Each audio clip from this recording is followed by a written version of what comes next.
Hey guys, this is Josh from J-Stage Productions. And Jenko with Anything Brilliant. We are here at the Hayo Magazine Launch.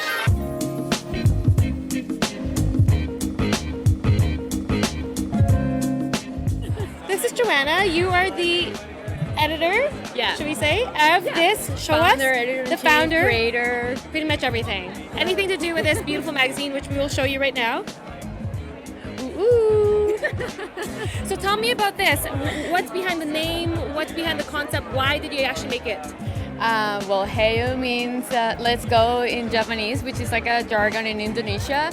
I wanted a word that was catchy, that meant what we wanted to express. It's a travel magazine, so let's go means everything for travel.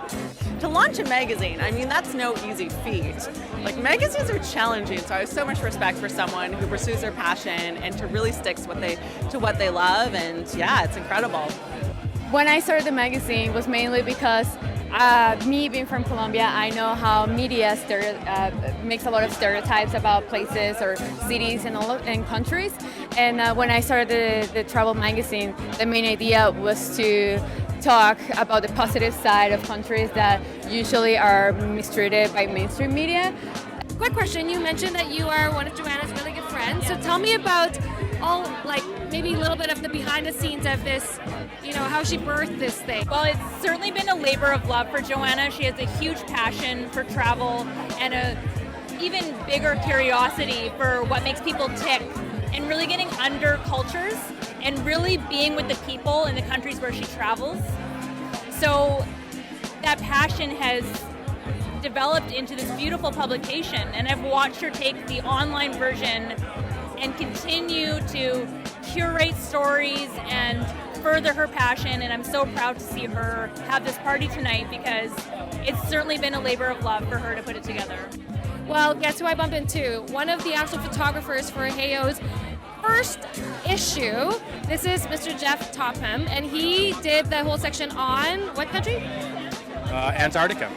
We left from the tip of South America in Tierra del Fuego and took 2 days to cross to the Antarctic Peninsula and then spent about 11 or 12 days on this boat as we toured the peninsula. Now we're with so many blogs, and there's so many fantastic travel blogs, but you're kind of skimming through. But I feel like with a magazine, when it's actually there, you're a lot more consumed and your attention is a lot more focused on what you're reading. With this Antarctica trip, yes. What is one really fascinating memory that you can share with us? Probably one of the top things we did. We actually did an overnight camp on the ice one night, so we all went out by Zodiac and we found a spot on one of the glaciers, and they just left us there overnight. And I mean, the passengers on the boat, it was pretty diverse. I mean, there was a lot of old Chinese ladies and some old British people, and what are we doing? And they just left us, and to camp on the ice in Antarctica for the night was pretty awesome. So pretty awesome. So my question about you, I'm assuming that you've traveled at least to one other place outside of home. What is so important about travel? Connecting. We get that time to really be together and get out of our world here, and brings us closer together every time that we get to travel. We are all so connected as human beings. We can get so insular being here, especially in North America, and get really caught up.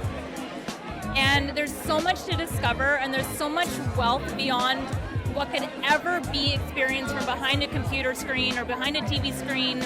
People and love and connection actually brings value to life, and it's a constant discovery. It's like a treasure chest. There's always more there. So it's important to look at where we can be a contribution, and it's important to be connected to people, because that's what matters at the end of our lives, right? It's whose lives we touch and how deeply we connected with people.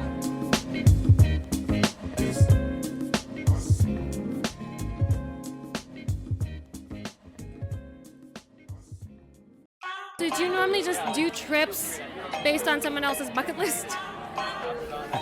One of my bucket lists is to be a photographer in someone's bucket list book. I actually like that. That's quite novel. I'm hoping that it will inspire people to say, maybe I won't go to Starbucks for the next. It's okay.